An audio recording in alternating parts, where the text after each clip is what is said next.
Hi, my name's Rachel. This is Liliana.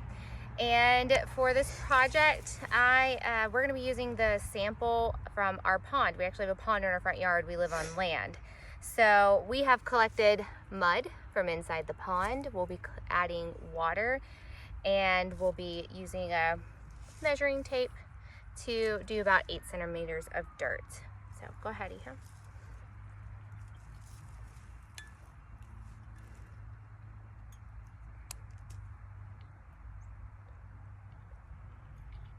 Right here? Yeah. Perfect. All right, so now we're gonna add the dirt and we'll be right back. Okay, so we have now collected our mud from the pond and an aquatic plant. It had some roots on it, so we kind of stuffed it down inside of the mud. The mud also had some root fragments, has some aquatic vegetation. It has some leaves that have fallen from the tree above us, just kind of in it, that were already in the water. So it has kind of a mix of a bunch of... And a snail. And a snail. There's a snail in here already. So at this point, we're going to take a break real quick, add some water to it, and see if we can find some other small non-vertebrate creatures to add. So we'll be back. Okay, so we have searched the pond for critters. We found some small kind of baby snails that we're gonna add. And what else do we have? We have 3 different size clams. We have a big one, a medium one, and a itty bitty teeny little one. And then there's some type of like little aquatic bug. I'll try to get a better picture of it and add it to the information that I upload. We also collected water from the pond, so we're just adding everything inside the jar right now. So we just kind of have it right here below us. She's getting the little bug to add. Here we go. This is the little bug. And we're gonna add the extra algae and stuff in there too, so it has somewhere to live. Just, you know. There are a few snails. Oh, there's a few snails. Yeah, you can see stuff just kind of moving around. There's a bigger one. Oh, there's a bigger bug in here. You can put your gloves on and grab it. I'm scared. You're scared? We don't know if it bites. Okay, I got it. Okay, that's it. That's the bug. We're not sure what it is. Okay, so we added a rock. We've got some extra vegetation and some creatures in here. Now we're gonna add the water. Can you add the water for me? That's good. Is that good, or do you want more? I think maybe a little. No, I think that's good because you need room for air. So Okay. I think we're We'll good. just put this in. Okay. And then over time, it'll stick. So we love science, so we did a few extra things for this project.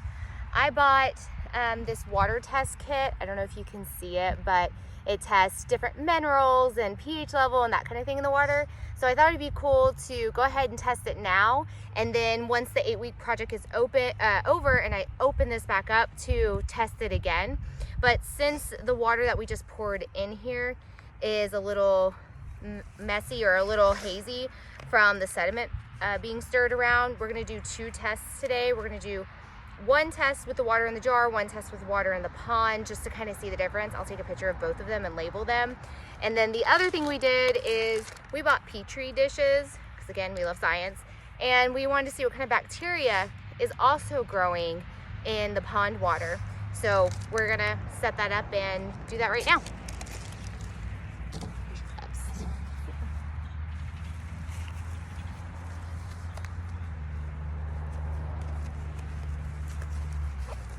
Okay, so I'm gonna do the sample right here in our little terrarium, and then Liliana's gonna go do a sample from the pond. Let's see. It says just to hold it in the water for 2 seconds, and then just kind of hold it for 30 seconds, and the strip would be good to go. It says don't shake it. So here's yours. Do I just go dip it in the water like the whole thing? For 2 seconds. The whole thing? Yeah, whole thing. Okay. Okay. Mira, do it right behind me so we can see it on the video. Okay. All right.